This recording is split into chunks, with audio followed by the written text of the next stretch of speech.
Le marché de la coercition. La transformation de la violence policière est liée au développement d'un marché mondial de la violence. Ce phénomène est porté par de puissants complexes industriels, médiatiques et politico-financiers qui tirent profit de la prolifération des opérations de guerre urbaine et de guerre dans la population, en vendant des doctrines, des techniques, des équipements et des armes. Ces marchandises sont expérimentées, rénovées, et leur excellence est mise en scène à l'intérieur du territoire national. Elles peuvent ensuite être vendues aux États et aux entreprises du monde entier. 1968, la naissance d'un marché public. De la coercition. Le marché d'État de la coercition émerge réellement après 1968, dans un contexte où il faut absolument renforcer, techniciser et rationaliser des appareils policiers qui viennent d'atteindre un état limite durant les révoltes de mai. Il se constitue pour réprimer les mouvements ouvriers, étudiants et révolutionnaires. L'armée n'a pas été lancée contre le peuple et malgré un contrôle très approximatif de la communication et de la férocité, la répression a été largement médiatisée comme une opération bien maîtrisée, précise et qui n'aurait pas tué.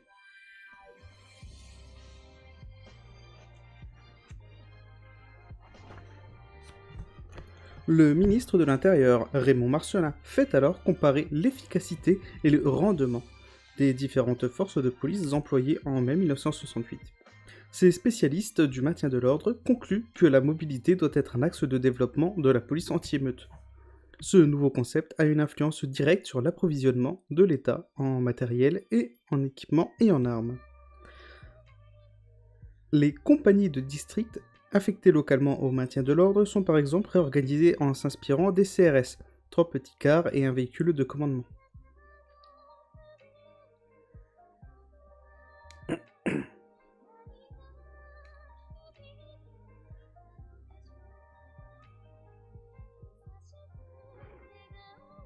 Cette logique a pour effet de reléguer les vieux cars pour d'autres tâches et d'inciter l'État à en acheter de nouveaux.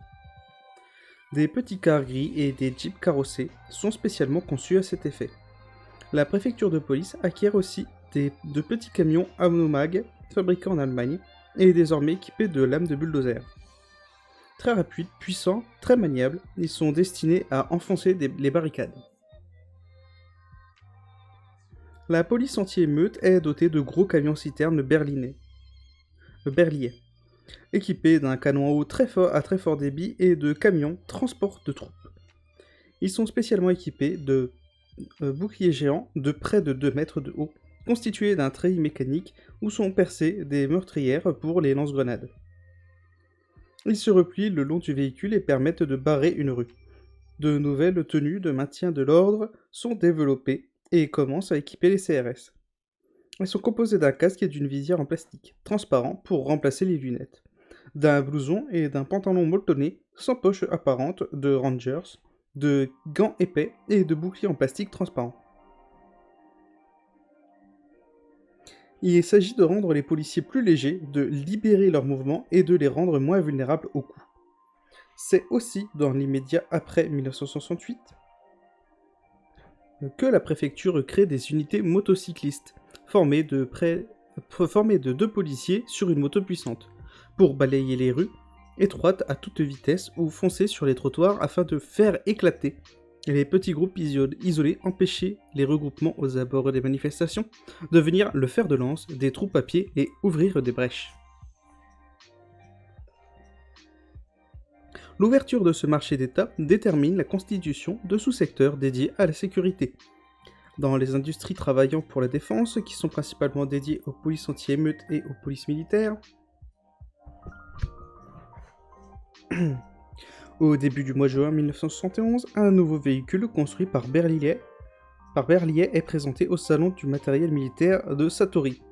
Le VXB, destiné au transport de troupes et à l'attaque dans les zones de guérilla, conçu sur le modèle des scout cars employés par l'armée britannique à Belfast, commence à équiper certaines unités de la gendarmerie mobile. Comme pour de nombreux dispositifs, c'est par la police militaire que du matériel conçu pour faire la guerre est reconverti en instrument de contrôle. Avec la forme d'une automitrailleuse dotée d'un moteur puissant, de pneus increvables et de vitres blindées, le VXB peut être équipé d'une lame de bulldozer contre les barricades, de mitrailleuses, de projecteurs classiques et de détecteurs infrarouges. Le tout télécommandé de l'intérieur. L'emploi de grenades offensives,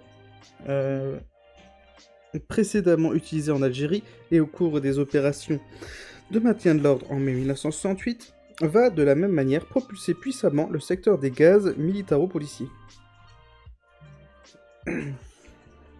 C'est aussi le début d'un autre sous-secteur important de l'industrie de la coercition, les centres d'entraînement au contrôle des foules en milieu urbain. En avril 1969, les gendarmes mobiles ont inauguré le centre de perfectionnement en matière de l'ordre de Saint-Astier, en Dordogne, où la ville artificielle de Sigafil permet d'expérimenter les nouvelles doctrines de maintien de l'ordre. Le 21 juin 1973, Raymond Marcellin inaugure un centre régional d'instruction des corps urbains de la police de Vannes. Il y explique sa volonté d'utiliser à lutter contre la délinquance les forces de police mobilisées dans les rues lors des manifestations.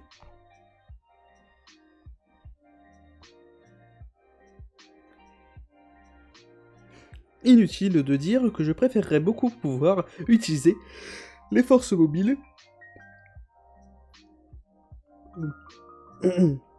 donc c'est toujours Raymond Marcellin qui parle. Inutile de dire que je préférerais beaucoup pouvoir utiliser les forces mobiles à des patrouilles de sécurité dans les villes, ajoute-t-il. Ces centres d'entraînement permettent d'expérimenter des transferts et des hybridations de technologies militaires et policières, et d'intégrer des dispositifs étrangers. Ils sont aussi le lieu de promotion des modèles répressifs d'excellence. La conception, la fabrication, l'entretien et le fonctionnement de ces établissements constituent un vaste marché. Dans la dernière partie du XXe siècle, les centres d'entraînement à la guerre urbaine se multiplient et prennent la taille de villes artificielles réparties sur toute la planète.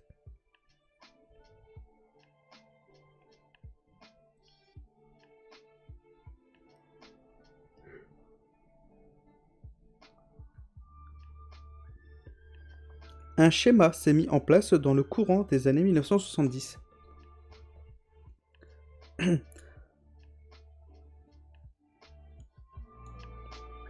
La désignation de nouvelles menaces intérieures ou la légitimation à la tête de l'État de nouveaux concepts de maintien de l'ordre permettent de générer des marchés publics pour l'achat de matériel, d'équipements et d'armes, mais aussi des financements dans le domaine de la recherche et développement, de l'expérimentation et de l'entraînement, du maintien en conditions opérationnelles ou des études chargées de désigner les nouveaux désordres.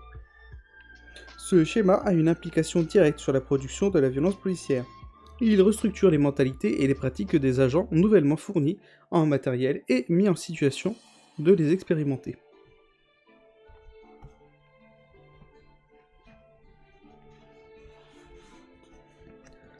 Le développement du marché étatique de la coercition continue sous le gouvernement de gauche au début des années 80. En décembre 80, le ministre de l'Intérieur, Gaston Defferre, annonce la création de 6000 emplois supplémentaires pour renforcer au plus tôt la présence policière sur la voie publique, et une augmentation de 18% du budget pour 1982, afin de donner aux policiers les moyens de leurs actions d'améliorer leur propre sécurité. 10 000 revolvers Manurine sont commandés en 1982 contre 7000 en 1980. 1000 gilets pare-balles contre 650 en 1980, 1500 postes de radio portatifs contre 500 en 1980. Defferre déclare avoir demandé que soit étudié le remplacement du pistolet mitrailleur par une arme à la fois plus efficace et plus sûre, le fusil de chasse de police. Le marché privé de la sécurité prend son essor en France dans ces mêmes années. La loi fondatrice qui a permis le développement de la sécurité privée et de ces marchés gigantesques est votée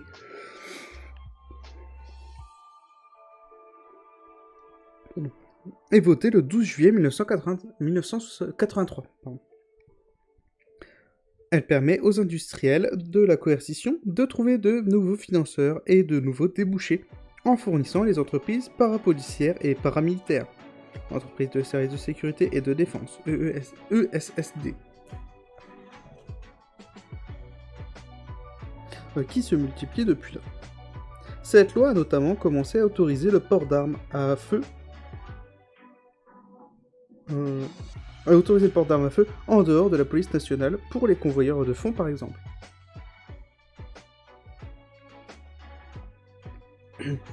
À partir de 1986, un processus de dénationalisation des industries publiques de l'armement est amorcé. Les industries privées vont pouvoir profiter de nouveaux marchés colossaux. De 1980 à 1995, le nombre d'entreprises de sécurité recensées par l'INSEE et leurs chiffres d'affaires vont ainsi quadrupler.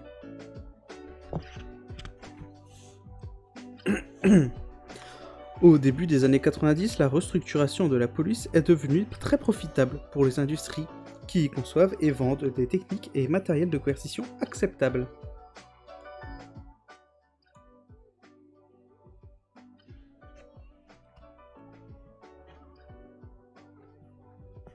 Car il s'agit parallèlement de fabriquer médiatiquement une image d'excellence irréprochable à ces nouveaux matériels et techniques policières.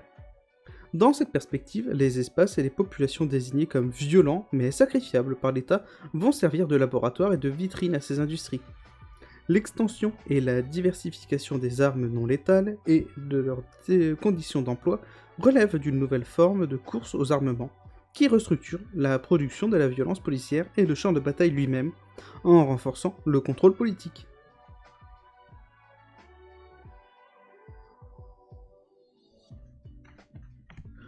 Une généalogie militaire et coloniale. Un pan important de la recherche sur le développement des armes non létales débute dans les années 1970, aux États-Unis dans un cadre militaire. C'est un think tank très lié au milieu du renseignement et des grands intérêts militaro-industriels, le Global Strategic Council, GSC,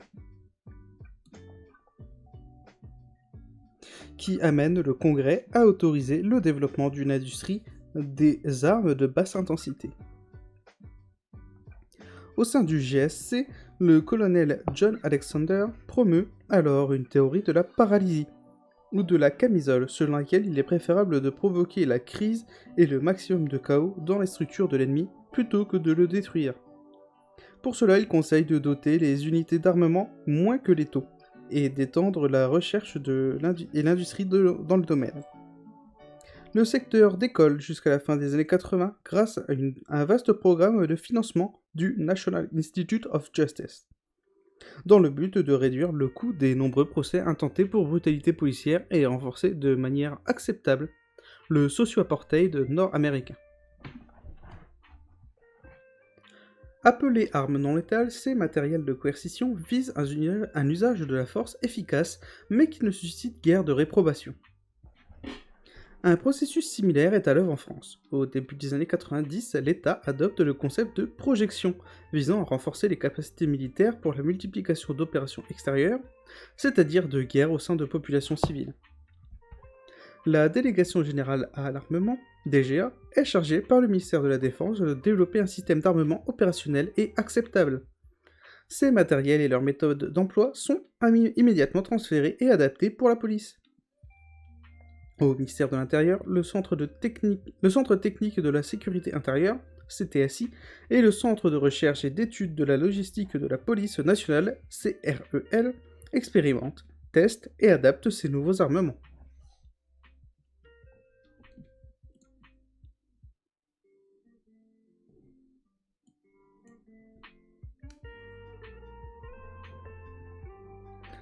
Les lanceurs de balles non perforantes, un cas d'école. L'histoire des lanceurs de balles non perforantes est exemplaire de l'impact de l'industrie de la coercition sur les mondes populaires et les mouvements sociaux. Conçu et employé pour la première fois par l'armée israélienne à Gaza et par l'armée britannique en Ulster, le lanceur de balles non perforantes, communément appelé flashball, est une arme conçue pour le maintien de l'ordre colonial et militaire. C'est une arme faite pour soumettre une population en réduisant le risque insurrectionnel, lequel est multiplié par l'emploi d'armes lourdes contre la foule. Elle est faite pour immobiliser, pour capturer. En France, l'entreprise Verneuil Caron, qui a développé le modèle Flashball au début des années 90, est le principal et le plus ancien fabricant de fusils de chasse français. Le prototype du Flashball est lui-même un fusil de chasse, une arme dont la puissance doit permettre de stopper un gibier en pleine course. Les balles du Flashball sont elles aussi propulsées par des cartouches de chasse. D'abord destiné aux particuliers, il a ensuite été distribué à quelques policiers de base pour le tester. Petit à petit, on est arrivé à convaincre les forces de police que ce serait un produit intéressant pour eux, explique le patron Pierre Vernet-Caron. L'arme a ensuite été diffusée dans différents corps policiers. Réservé depuis 1995 aux unités d'élite RAID et GIGN, le lanceur de balles de défense beaucoup plus puissant que le premier Flashball a été conçu pour capturer des terroristes armés en évitant d'abattre les otages. Un modèle compact a ensuite été fourni à la BAC, puis aux polices de proximité dans les zones sensibles à partir de 1998.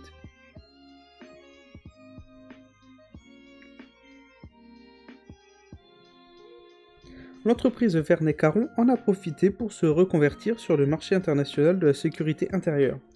Elle a commencé à fournir d'autres pays, l'Indonésie, la Suisse ou certains pays de l'Est, mais à très petites échelles comparées à la France selon le PDG. Des expérimentations sur le terrain ont permis d'habituer les policiers au maniement de ces armes et de développer en collaboration avec eux de nouveaux produits qu'ils testeront ensuite pour les diversifier. C'est la logique de l'Association internationale des chefs de police au sujet des armes sublétales. Concevoir et développer des marchandises de sécurisation en collaboration directe avec les policiers. En 2000, à la suite d'un premier appel d'offres du ministère de l'Intérieur, le Flashball Super Pro remporte le contrat pour généraliser cet armement dans la police nationale et dans la gendarmerie. En mai 2002, Nicolas Sarkozy, à peine nommé ministre de l'Intérieur, se rend à Corbeil-Essonnes où des policiers auraient été pris pour cible. Il utilise l'événement pour annoncer la distribution de Flashball pour des policiers de proximité qui se trouvent dans des cités difficiles et dangereuses.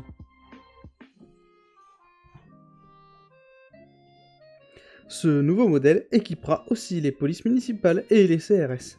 Dans le cadre de la loi d'orientation pour la sécurité intérieure, l'OPSI, entre 2002 et 2005, 1270 unités ont été délivrées à la police nationale pour un coût de 1,18 million d'euros. Une troisième génération de lanceurs, le LBD 40 mm, équipe les forces de l'ordre françaises depuis le début de 2009.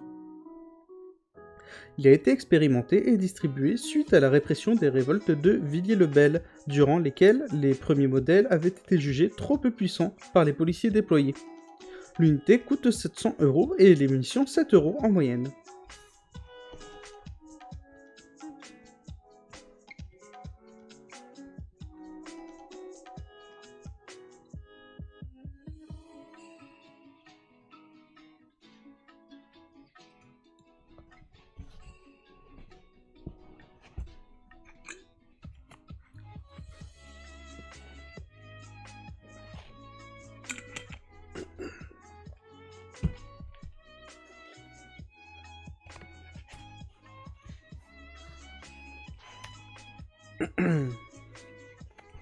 Une industrie de la violence. Depuis leur généralisation, le nombre de blessés graves liés à l'emploi de ces nouvelles armes s'est multiplié, souvent dans des situations où les policiers n'auraient probablement pas fait usage de leurs armes à feu. Ils peuvent en effet les utiliser d'autant plus souvent que leur logique consiste à ne pas tuer leur cible. Selon les statistiques de la Direction départementale de la sécurité publique, qu'on peut juger très sous-évaluées, les policiers tirent en moyenne 3 fois par jour en Seine-Saint-Denis en 2012. Les armes intermédiaires ne remplacent pas les armes à feu. Elles s'y ajoutent et multiplient encore les possibilités d'effrayer, de contraindre, de blesser, mais aussi de tuer. La fourniture d'armes de coercition employables au quotidien dans un contexte de renforcement des affrontements de rue bouleverse le rapport des policiers à la violence. Un policier de la BAC raconte l'évolution de son rapport aux nouveaux armements intermédiaires de coercition depuis les révoltes de 2005. Si on a été équipé comme on l'est maintenant, ça ne serait pas passé comme ça. Maintenant, même à 17, je pense qu'on peut faire face à leurs vagues. Notre façon de travailler a évolué. Maintenant, on peut faire face. La dernière fois, on n'avait qu'un seul cougar. Un lance-grenade. Si on l'avait eu dès le début des émeutes, déjà, on dégagerait le terrain avec ça. Maintenant, dans chaque véhicule, on a un cougar et un flashball. Alors qu'auparavant, on avait un flashball et 6 munitions de flash. Maintenant, dans chaque véhicule bac, vous avez, de plus souvent, 2 flashballs, un cougar et 50 munitions de flashball. Les qualificatifs de défense, sublétal, non létal, servent à légitimer politiquement et commercialement ces armes et dissimulent leur caractère martial et coercitif. Les grenades définies par leurs fabricants et les institutions qui les emploient comme lacrymogènes sont en réalité des armes toxiques interdites dans le droit international de la guerre, mais pas en situation de maintien de l'ordre domestique. Les grenades dites de désencerclement laissent penser qu'elles sont uniquement défensives, alors qu'elles sont employées pour attaquer et blesser. Nous parlerons donc d'armes intermédiaires de coercition, de fusils de coercition, de grenades toxiques et de grenades mutilantes. Différentes manières de se servir des fusils de coercition, LBD et Cougar, se sont développées en parallèle. Les témoignages se multiplient dénonçant des policiers prenant soin de tirer aux fenêtres des bâtiments sur ceux qui filmeront ou qui observent. Sur ceux qui filment ou qui observent. Le tir tendu en direction du visage s'est répandu à grande vitesse dans les quartiers populaires puis dans les mouvements sociaux en général. La liste des personnes ayant perdu un œil suite à l'usage d'un fusil intermédiaire au cours des dernières années montre comment l'industrie de la coercition étend des pratiques mutilantes dans différents environnements sociaux de la métropole impériale. En juillet 2005, au Muro, Sekou, 14 ans, est touché durant l'expulsion de son appartement en octobre 2006 à Clichy-sous-Bois. En octobre 2006, à Clichy-sous-Bois, Jihad, 16 ans, en est victime alors qu'il se trouve à proximité d'une interpellation.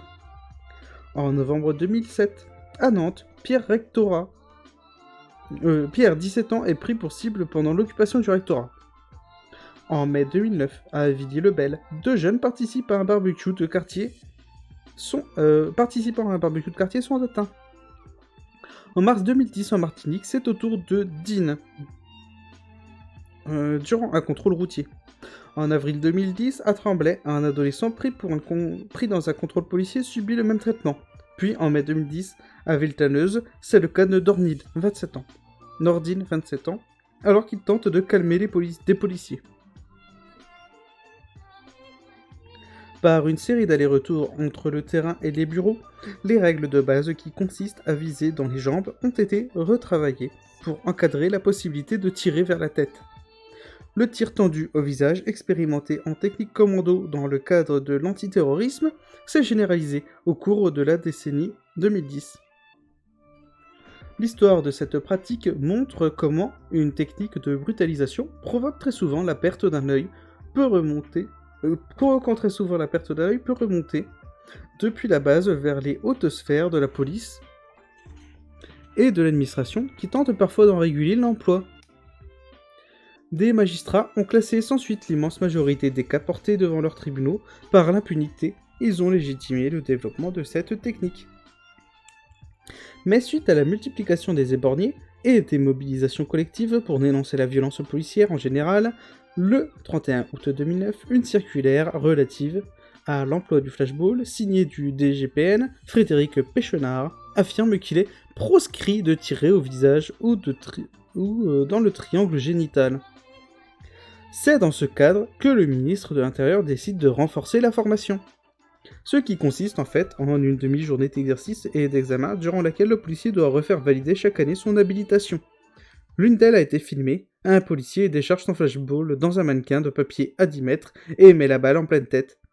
Le formateur, Denis Mulatier, valide l'habilitation en expliquant qu'il s'agit de vérifier si le tir est dans la silhouette, c'est-à-dire si le policier est capable de toucher la bonne personne, s'il est efficace.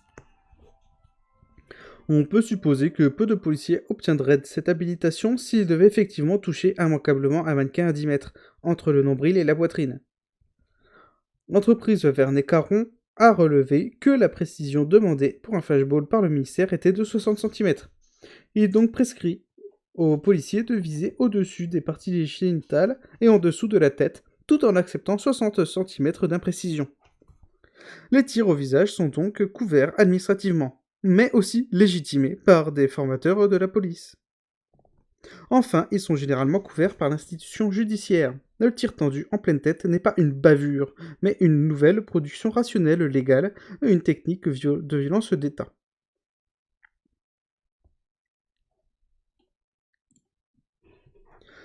Le policier qui a éborgné un lycéen, Geoffrey, à Montreuil en octobre 2010, avait reçu une demi-journée de formation. Et il utilisait un LBD dans une situation où, selon la codification, il aurait dû employer un flashball. Il n'a pas fait de sommation. Il n'était pas en légitime défense et le LBD était à l'essai. Le policier a pourtant été disculpé, malgré toutes ses infractions à la procédure légale. Son geste a bien été habilité. La proscription du tir tendu au visage est donc très symbolique. Elle permet d'encadrer la banalisation réelle de ce tir et sa transformation en pratique d'État. Jean-Paul Brodeur, sociologue de la police, remarque à ce sujet que la plupart des protestations contre le développement de pratiques policières au-dessus des lois ont donné lieu à un changement des lois plutôt que des pratiques policières.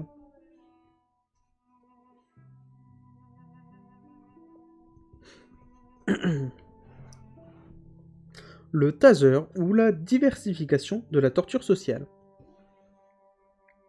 Le pistolet à impulsion électrique est une autre arme qui montre l'influence de l'industrie de la coercition sur la transformation des violences d'État. Il permet d'appliquer à distance et à répétition des décharges électriques interrompant la communication entre les neurones et les muscles. La société SMP Technologies, qui commercialise le taser, fournit aux policiers des États-Unis, du Canada et du Canada, fournit les policiers des États-Unis et du Canada depuis 1999. Au début des années 2010, ce pistolet équipait plus de 11 000 services américains de maintien de l'ordre et une soixantaine de pays. Dès la fin 2004, le RAID, le GIGN et par la suite les 7 GIPN régionaux et de nombreuses unités BAC sont dotés du Taser X26 pour l'expérimenter. Un appel d'offres est lancé par la suite pour équiper la police et la gendarmerie. En août 2016, la société SMP Technologies, Taser France, remporte un marché de 7,5 millions d'euros. Nicolas Sarkozy dote la police et la gendarmerie de 4000 exemplaires. Alors que l'emploi de l'électricité pendant la guerre d'Algérie servait principalement à torturer pour obtenir du renseignement et terroriser les colonisés, les pistolets à impulsion électrique ont pour but de paralyser pour favoriser la capture. Ils fournissent pourtant aux policiers un nouveau moyen de brutalisation systématique. Les principaux cas recensés montrent que son usage reste dans un premier temps largement réservé aux habitants non blancs des quartiers pauvres.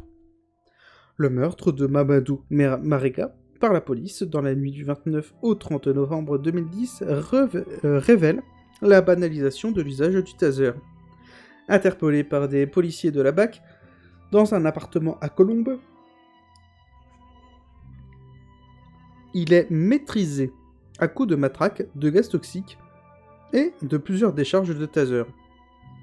Il meurt entravé aux mains et aux pieds.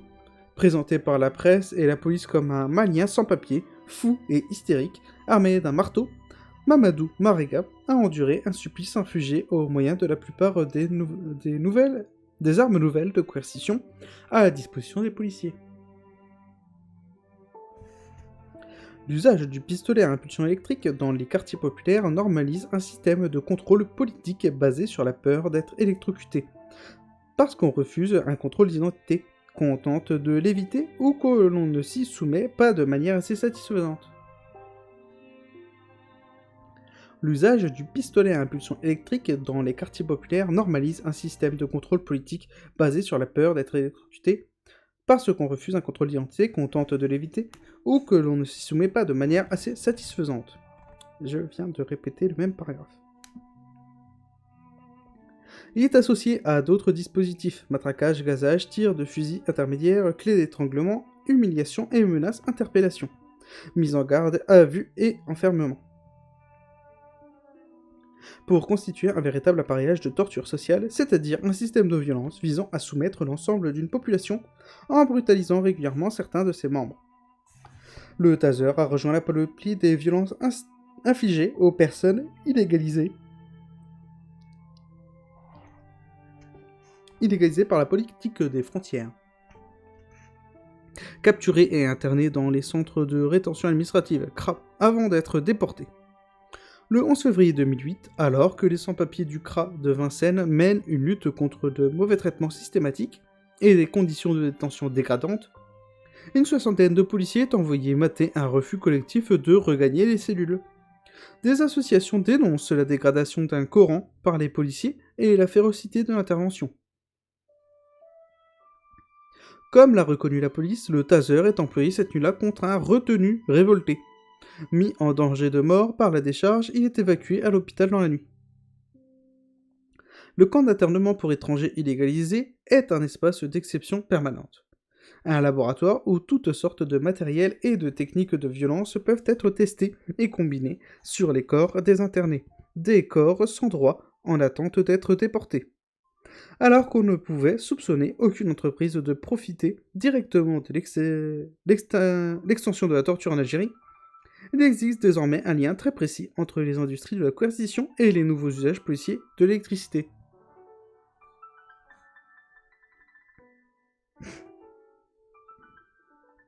Les armes de coercition évoluent rapidement et se diversifient sur le marché international de la torture, sociale.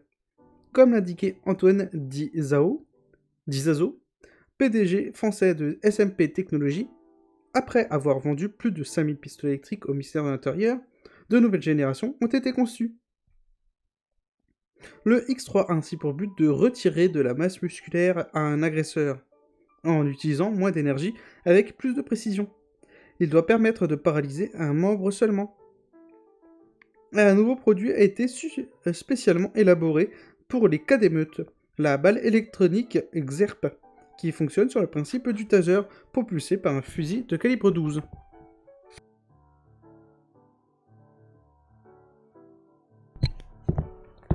Le marché du contrôle aérien. Le même PDG envisage un autre secteur très porteur, les drones armés. Des petits avions sans pilote téléguidés capables de repérer les meneurs dans le cadre d'une émeute et de les neutraliser à l'aide d'une balle lancée par le X-Pistol, un petit canon qu'on place sous le drone. On a fait des exercices de simulation à l'étranger, ajoute Antoine Dizazo. Selon lui, la police française aurait acheté ce type d'appareil dont l'unité coûte 18 000 € en 2009. Le drone est alors très peu employé dans la police française, principalement pour la surveillance. En juillet 2006, un avion de type Cessna, équipé d'une caméra vidéo télécommandée, survole la Seine-Saint-Denis. Un autre vol a lieu en décembre 2006, équipé d'une caméra thermique embarquée pour déceler d'éventuels débordements, et les voitures brûlées de la Saint-Sylvestre. La police française expérimente à cette époque un drone nommé Elsa, engin léger de surveillance aérienne, conçu et fabriqué par la société Sirena, à Nantes. Présenté comme furtif et léger, il est chargé de surveiller les zones urbaines sensibles, ou les manifestations. Le développement de drones policiers susceptibles de frapper et de capturer des suspects est un axe majeur pour le marché de la coercition. En France, il est resté cantonné à l'industrie et au répertoire militaire jusqu'à la fin des années 2010. À l'annonce d'une coopération franco-britannique pour évaluer le drone Watchkeeper de Thales fin 2012, Victor Chavez, directeur général de Thales UK, résume. Sur le plan industriel, les systèmes de drones sont essentiels au renouveau du secteur de la défense. C'est là une occasion fantastique pour les entreprises européennes de s'imposer sur ce marché en plein essor. En France, le contrôle policier aérien a d'abord été mis en pratique à travers l'emploi de l'hélicoptère dans un contexte anti-émeute. Depuis 2005 à Villiers-le-Bel, comme dans de nombreux quartiers populaires, dans le cadre de sommets internationaux ou de manifestations jugées particulièrement indisciplinées, l'hélicoptère est employé de plus en plus régulièrement. L'industrie de l'hélicoptère militaire, qui doit beaucoup à la contre-insurrection et à son exportation internationale, trouve un nouveau secteur de développement dans la guerre policière.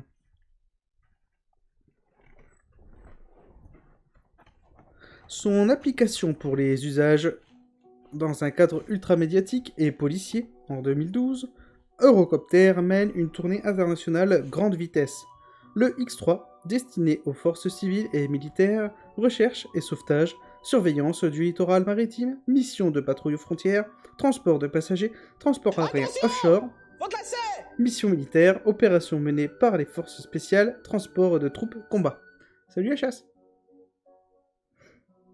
Comme le rapporte le commissaire divisionnaire Christian Hirsoil, directeur départemental adjoint de la sécurité publique de Seine-et-Marne, il s'agit de transporter des troupes d'élite dans des zones urbaines et au milieu d'une population civile massivement insoumise. Le renseignement, l'intimidation et la dissuasion sont d'autres atouts de l'hélicoptère anti-émeute. Quand on intervient pour maintenir l'ordre public en cas d'échauffourée ou de guet-apens, par exemple, on peut employer un passage hélico qui dispose d'un zoom énorme pour voir ce qu'il se passe. Est-ce qu'ils ont mis des bouteilles sur les toits d'immeubles? Est-ce que les trappes d'accès sont pétées? Mais l'hélicoptère de guerre policière est aussi un instrument de coercition. Le vacarme, la lumière et la portée symbolique d'un matériel militaire lourd agressent l'ensemble d'un quartier pendant souvent plusieurs nuits consécutives, troublant le sommeil et donc le travail et la vie sociale. Il permet d'appliquer une forme de torture grise à l'ensemble des habitants d'un territoire.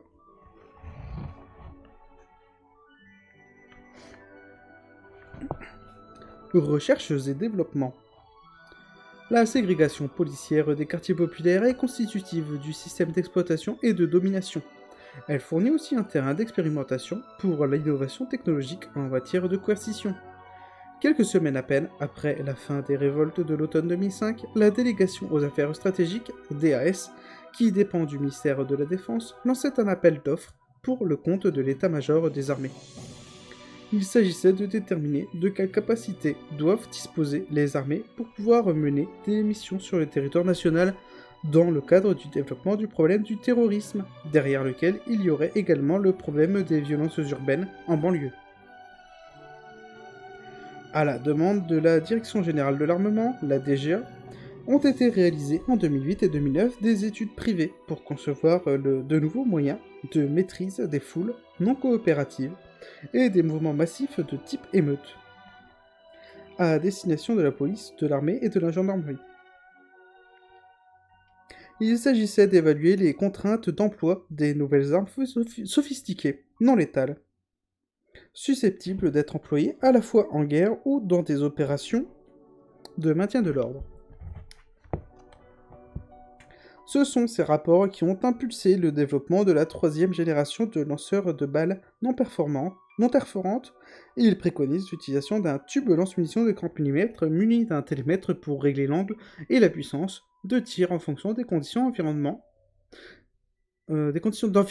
et de la distance de la cible, et permettant la gradation de la riposte par un choix de missions adaptées.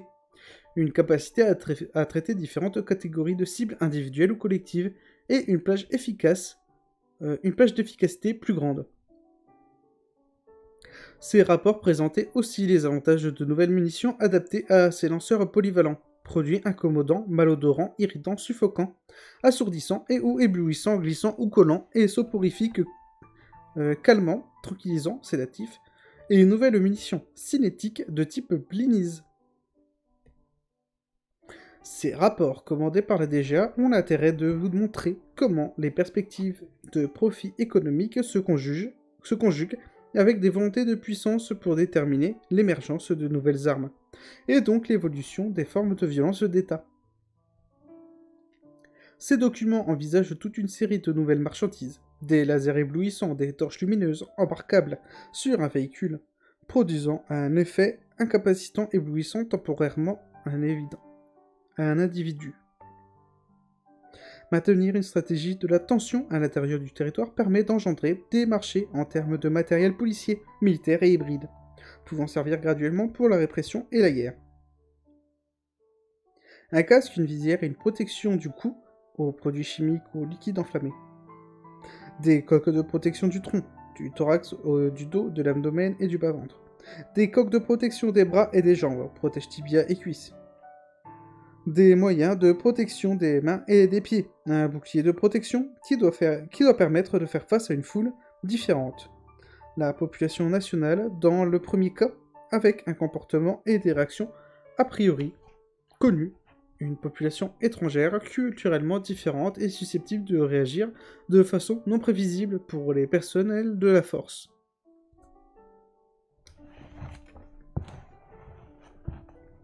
Le 30 juin 2011, Claude Guéant et Gérard Longuet, respectivement ministres de l'Intérieur et de la Défense, issus de l'extrême droite radicale des années 70, font adopter par décret l'usage du fusil à répétition de précision 7,62 pour les unités de maintien de l'ordre, à titre de riposte en cas d'ouverture du feu sur les représentants de la force publique. Les forces anti-émeutes, qui disposaient déjà du pistolet de service, du fusil à pompe et du droit de tirer en légitime défense, se voient ainsi dotés d'un nouvel armement proprement militaire.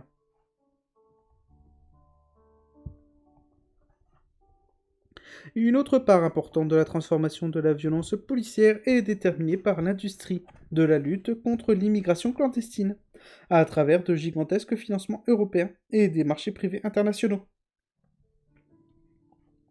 La fermeture, le contrôle et la surveillance des frontières et des territoires permettent de fournir Europol et les services de police impliqués dans le dispositif Schengen. En drones, navires, hélicoptères, infrastructures électroniques et informatique, traçage biométrique. La capture et l'internement des clandestins déterminent les marchés pour la formation et la dotation d'unités spéciales pour les aéroports, les gares ou les frontières, PAF, ainsi que les partenariats privés-publics pour la fabrication, l'entretien et le fonctionnement des camps d'internement pour clandestins. Le système de déportation profite encore aux compagnies aériennes et met en œuvre des dispositifs d'éloignement privés ou publics qu'il faut toujours former et fournir en matériel et équipement. Ce vaste secteur de l'industrie sécuritaire détermine le développement d'une violence policière spécifique qui marque profondément la vie sociale et psychique et les corps des personnes privées de droits sur le territoire national. Traqués, surveillés, contrôlés, capturés, enlevés, enfermés, brutalisés, puis déportés par la collaboration des polices européennes. Ce cycle de violence est reproduit à l'arrivée par les polices des États qu'elles avaient fui, lesquels sous-traitent cette industrie en captant les aides financières européennes.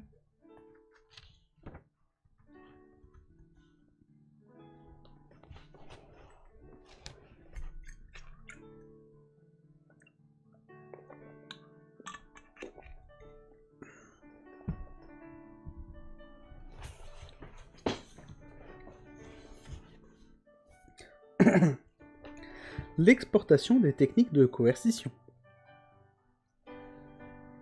Bien qu'il repose principalement sur les budgets de l'État, le complexe militaro-industriel français entretient depuis son origine un réseau international de promotion des doctrines, des techniques et des matériels de guerre.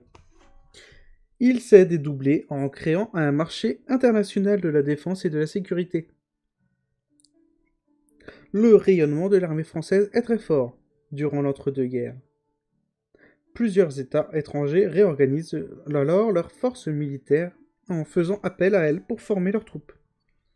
À travers des accords de formation et d'échange avec le Brésil, la Roumanie, la Tchécoslovaquie, se met en place un premier réseau international pour l'exportation d'une expertise française, permettant d'étendre l'influence diplomatique et de vendre des méthodes et des matériels de guerre. Des attachés militaires sont installés dans les pays coopérants, tandis que de hauts gradés de leurs armées viennent se former à l'école militaire de Paris.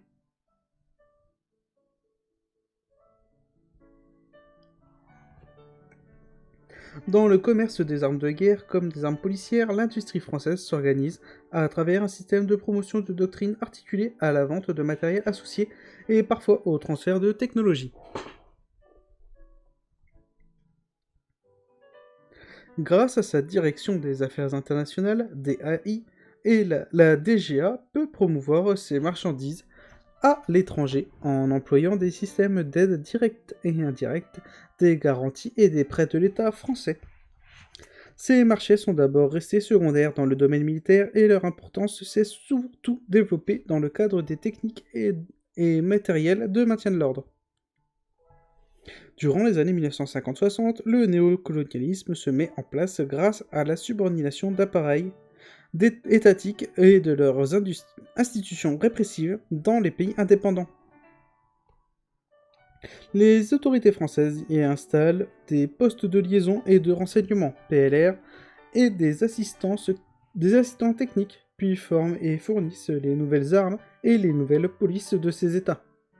C'est dans ce cadre qu'en 1961 est créé le service de coopération technique internationale de police, SCTIP, qui doit assister les nouvelles autorités dans la gestion administrative et opérationnelle des unités de police, de leur équipement et de leur formation par les industries de l'État français. Cette institution participe fortement au développement d'un marché international du contrôle et de la répression à l'intérieur du précaré postcolonial. Dans le cadre de la modernisation de la police, engagée par le ministre Pierre Jox de la Société française d'exportation matérielle, le système et services relevant du ministère de l'Intérieur, Sofremi. Donc Société française d'exportation matérielle, système et services relevant du ministère de l'Intérieur. Est créée en 1986. De droit privé, cette société s'est spécialisée dans la vente de formation et de matériel de sécurité pour les forces de police et de sécurité civile à l'étranger. Elle dépendait du ministère de l'Intérieur et l'État détenait un tiers de son capital. Les autres actionnaires principaux de la Sofremi étaient les groupes Thomson, Alcatel et Aérospatiale, des géants du complexe militaro-industriel. En 1995, la Sofremi a récupéré la gestion de Milipol, le salon international des matériels militaires et policiers. Elle est ainsi devenue la gestionnaire de l'un des plus grands marchés internationaux de matériel technique, équipement et doctrine policière.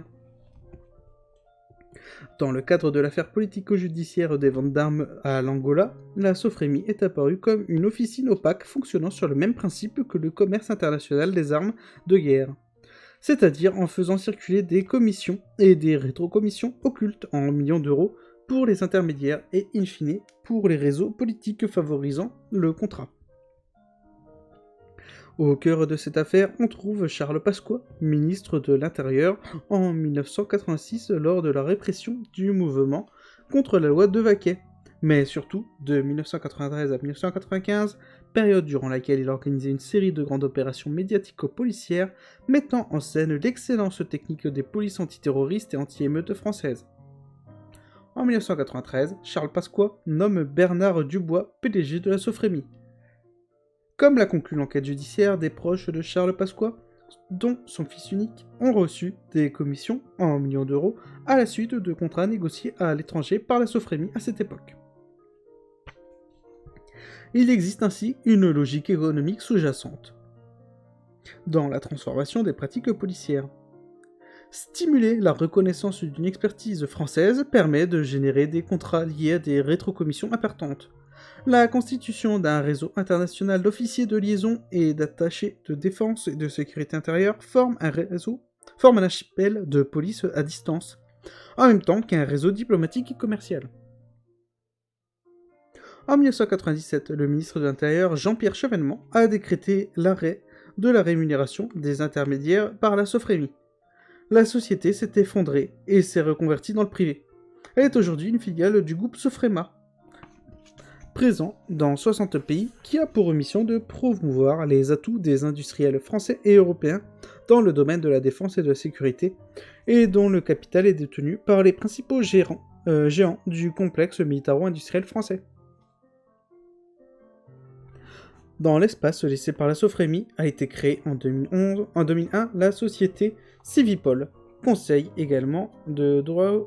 Civipol Conseil, également de droit privé, détenu à 49% par l'État et toujours sous tutelle du ministère de l'Intérieur. L'entreprise vend des missions de conseil, d'assistance technique et de formation dans le domaine de la sécurité intérieure. Ces activités permettent de favoriser des contrats à l'exportation et bénéficient de la reconnaissance à l'étranger d'un véritable savoir-faire français, comme l'affirme la société. Si elle revendique ses principaux marchés dans les techniques policières de lutte contre le trafic de drogue ou le terrorisme, la firme reconnaît que la répression des révoltes urbaines de 2005 a nettement fait progresser les contrats liés au maintien de l'ordre. Civipol, qui a réalisé 4,7 millions d'euros de chiffre d'affaires en 2009, est alors dirigé par le préfet hors cadre Alain Rondepierre. Cette année-là, Civipol a formé des maîtres chiens en Iran dans le cadre de la lutte contre la drogue. En août, elle a formé la police togolaise au maintien de l'ordre démocratique. En juin, elle a vendu une formation à la lutte contre les violences urbaines aux Émirats arabes unis. Puis elle a assuré le conseil en expertise du grand projet Mexico Ciudad Segura. En octobre, elle fournissait la formation et l'équipement d'unités spécialisées dans la lutte contre le crime organisé en Bulgarie. Et en novembre, elle a rendu le projet Paris 1000 caméras. Cette même année, le ministère de l'Identité nationale a dépensé 3 millions d'euros dans la mise en œuvre d'une action de coopération policière confiée à la société. Civipol. L'entreprise a également pris la succession de la Sofremi comme coordinatrice du salon Minipol. L'affaire Tachiatine a montré comment la société Civipol avait servi à masquer les systèmes de commission et rétrocommission occultes dans le cadre de la vente de systèmes de sécurisation à l'Arabie Saoudite.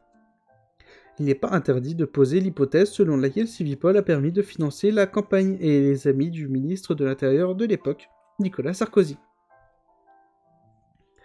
Alors, du coup, on ne pose plus l'hypothèse maintenant, c'est une certitude, la justice l'a prouvé.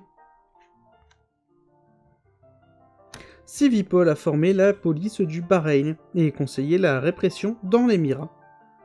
Une coopération privilégiée établie depuis 4 ans avec la direction centrale des compagnies républicaines de sécurité avait permis d'accompagner la professionnalisation des unités anti-émeutes et d'améliorer la gestion des foules, dans un archipel où il n'est pas rare que les manifestations dégénèrent, explique un parlementaire.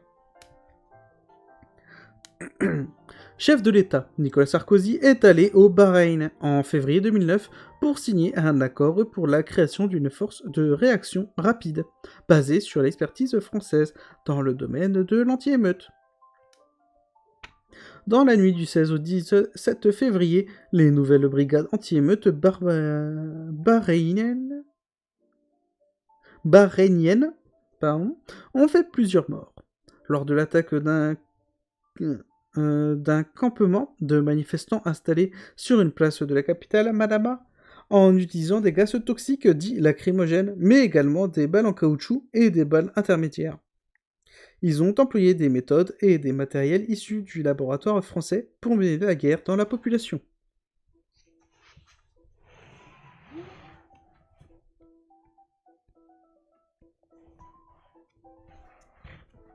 Des cadres policiers au service du marché de la coercition. À la tête de la Sofremi, de Civipol et du SCTIP,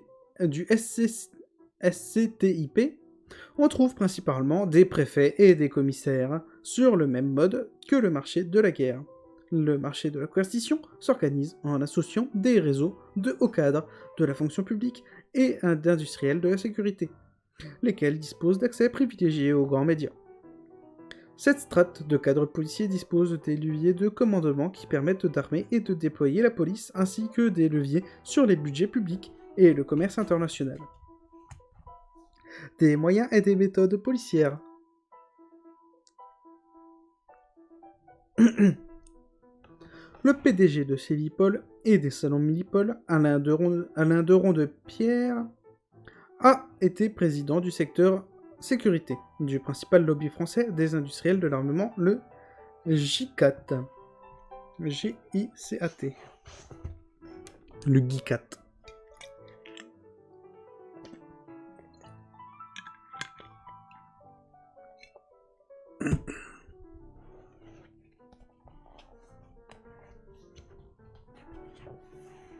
Le chef du service de coopération technique internationale de police SCTIP, nommé en 2008, Émile Pérez, était lui aussi très bien intégré dans les réseaux d'idéologie et d'idéologues sécuritaires les plus influents, qui défendent les intérêts des grandes industries de défense et de sécurité.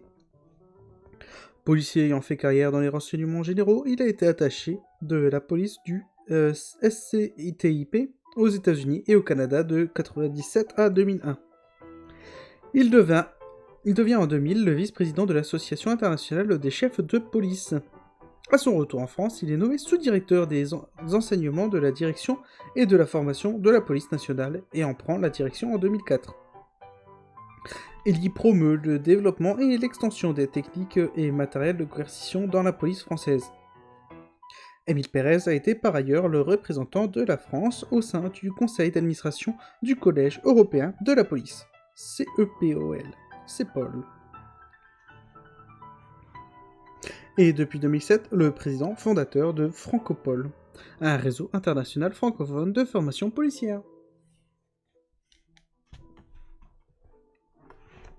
Que ce soit pour les hauts fonctionnaires qui organisent les ventes ou pour les entreprises qui commercialisent leurs audits, formations, technologies et armes de sécurité intérieure, l'extension de la répression est devenue très profitable.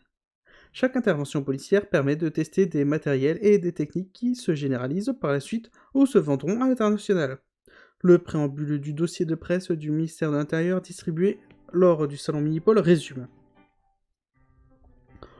La police nationale doit faire face aux menaces actuelles. Violence urbaine, grande délinquance, immigration et contrôle des frontières, cybercriminalité et terrorisme. Son action implique donc la mise en œuvre des moyens et de technologies en constante évolution. La police nationale se dote ainsi de matériel de pointe et joue le rôle de leader incontesté dans le développement des nouvelles technologies de la sécurité intérieure. À l'automne 2009, Émile Pérez signe une trentaine de conventions de partenariat avec des entreprises françaises dans le domaine de la sécurité intérieure. Le service est alors en charge du premier réseau mondial de coopération policière avec une implantation dans 93 ambassades et plus de 150 pays.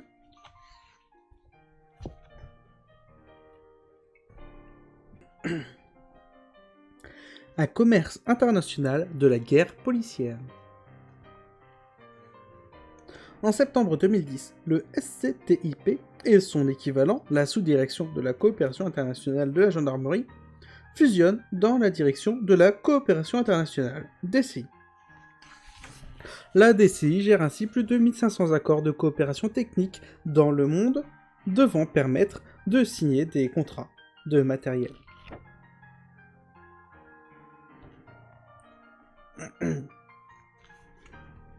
De matériel de formation et d'information.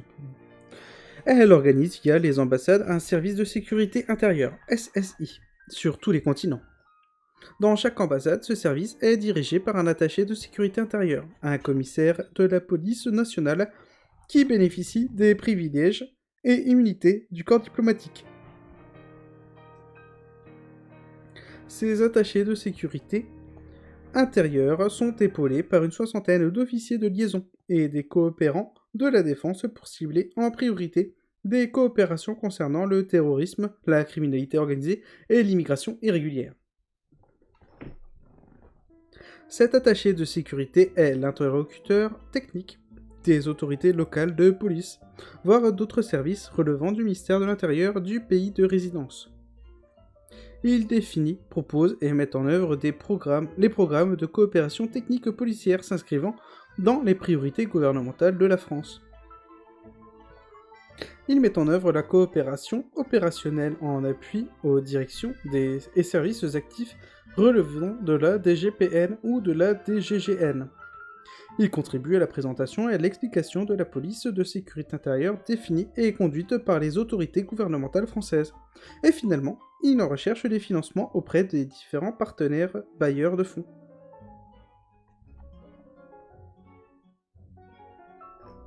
Ce réseau militaro-policier forme à la fois un archipel de VRP de l'industrie sécuritaire et entreprise en tant que telle. Il a une influence directe sur le marché de la coercition et la transformation des violences d'État. Très investi dans la lutte contre l'immigration illégale vers la France, la DCI est présente dans les aéroports étrangers ou parallèlement aux polices locales aux frontières, elle contrôle les embarquements. En prenant en charge la sous-traitance de la chasse aux clandestins dans les pays de départ, elle aurait ainsi permis de capturer 11 600 candidats clandestins à l'exil l'année dernière, soit une expulsion de 46% par rapport à 2008. Une explosion de 46% par rapport à 2008. 2 mois après la répression sanguinaire des meutes au Tibet au printemps 2008, la Chine reçoit une délégation de la gendarmerie française pour former ses policiers en partance pour Haïti et le Soudan, avec un volet spécialement consacré au maintien de l'ordre. À la suite de cette présentation, elle se serait montrée vivement intéressée et aurait envisagé un développement en continu de la coopération franco-chinoise dans le domaine de la sécurité. La DCI organise aussi la formation des forces de l'ordre sud-africaines suivant les méthodes des CRS pendant la Coupe du Monde de 2010. Après les avoir formés, l'attaché de sécurité leur aurait conseillé d'acheter des équipements français qui y convenaient. Un contrat de plusieurs millions d'euros a été réalisé à cette occasion.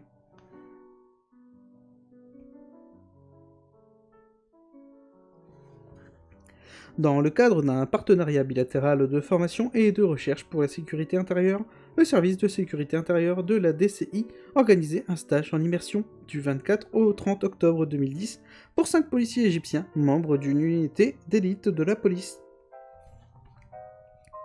2 hauts responsables de l'académie de police Moubarak ont par la suite été reçus en France du 12 au 18 décembre 2010.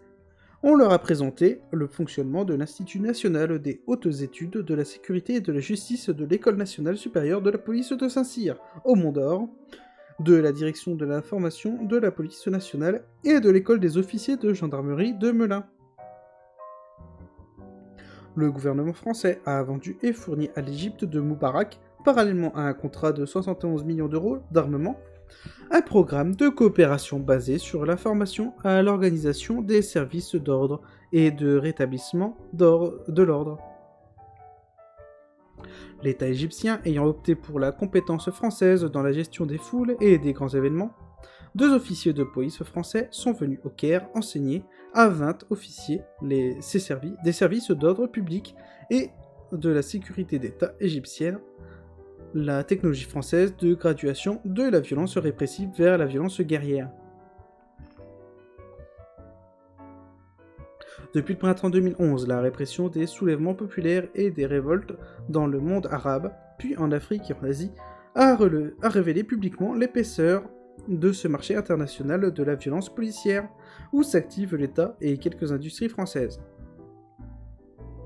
La ministre des Affaires étrangères, Michèle Alliot-Marie, interrogée sur le soutien du gouvernement à la dictature tunisienne, avait proposé le 11 janvier à l'Assemblée nationale que le savoir-faire, qui est reconnu dans le monde entier de nos forces de sécurité, permette de régler les situations sécuritaires de ce type. La raison pour laquelle nous proposons aux pays Algérie et Tunisie, dans le cadre de nos coopérations, d'agir en ce sens pour que le droit de manifester puisse se faire en même temps que l'assurance de la sécurité. La grande presse a pu alors redécouvrir que depuis de longues années, l'État et quelques industries françaises formaient et fournissaient à travers le SCTIP et désormais la DCI la plupart des dictatures arabes engagées dans les répressions militaires.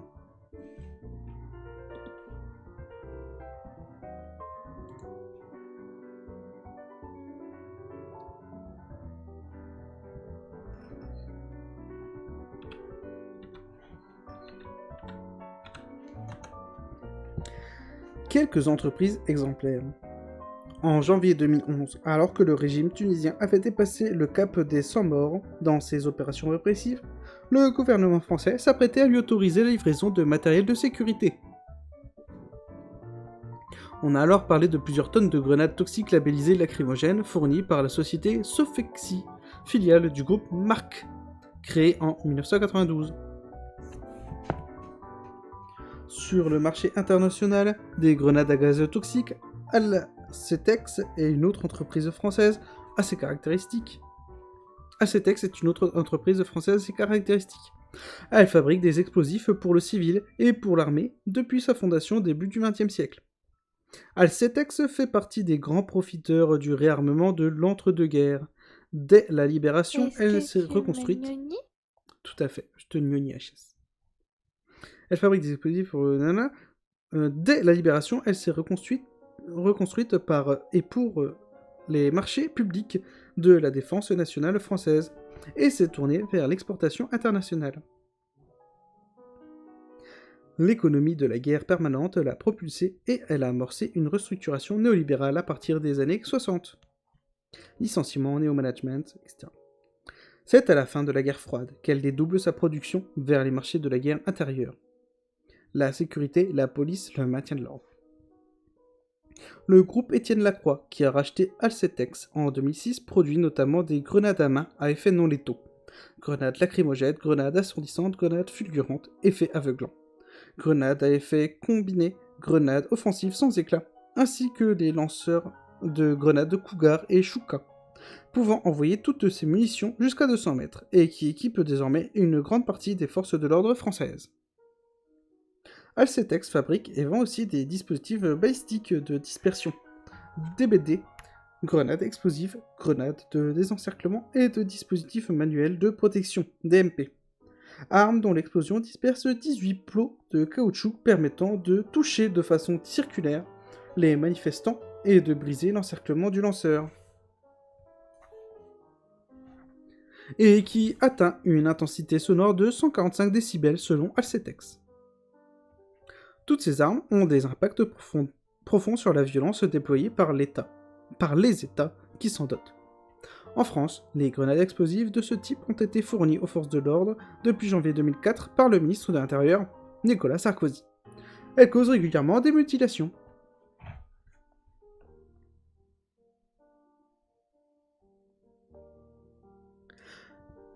L'inexorable expansion du capitalisme sécuritaire.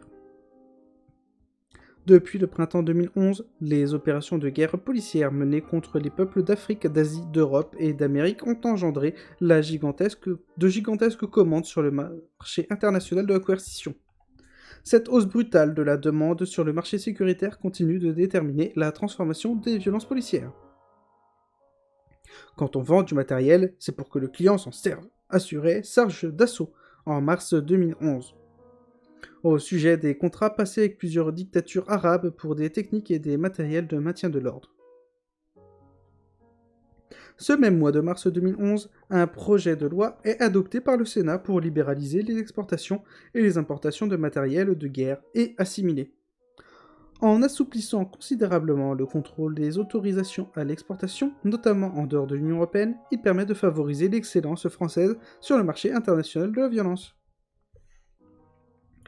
Deux grands types de gestion publique de la police se passent le relais à la tête de l'État français et permettent par leur succession que s'opère le développement de ce vaste marché. Le premier, parfois considéré de droite, consiste à développer l'innovation technologique et à doter les policiers de nouvelles armes pour compenser des réductions d'effectifs. Le second type, parfois dit de gauche, consiste à multiplier les effectifs et à étendre la dotation de ces armes dans la police.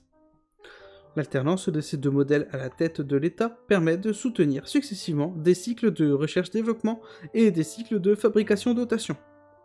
La possibilité d'expérimenter régulièrement ces marchandises sur le terrain et de mettre en scène médiatiquement leur efficacité permet ensuite à l'industrie sécuritaire française de s'étendre sur un marché international. Le capitalisme sécuritaire s'organise autour des marchés politiques et économiques du contrôle et de la guerre tout au long du continuum colonial. Il se déploie en particulier là où des États impérialistes ont circonscrit à l'intérieur de leur territoire des lieux et des milieux où ils peuvent déployer, tester, promouvoir ces marchandises. Le géographe Stephen Graham a étudié la manière dont les opérations extérieures des grandes puissances impériales servent de banc d'essai à la technologie et aux techniques qui seront ensuite vendues sur le marché en plein essor de la sécurité nationale à travers le monde. Et il explique que des méthodes de pacification, de militarisation et de contrôle ouvertement colonialistes et affinées dans les villes du Sud se répandent par effet d'imitation dans les villes du Nord, qui forment le centre névralgique du capitalisme. L'industrie de la coercition détermine un phénomène similaire dans le domaine de la violence policière à l'intérieur des grandes puissances impérialistes.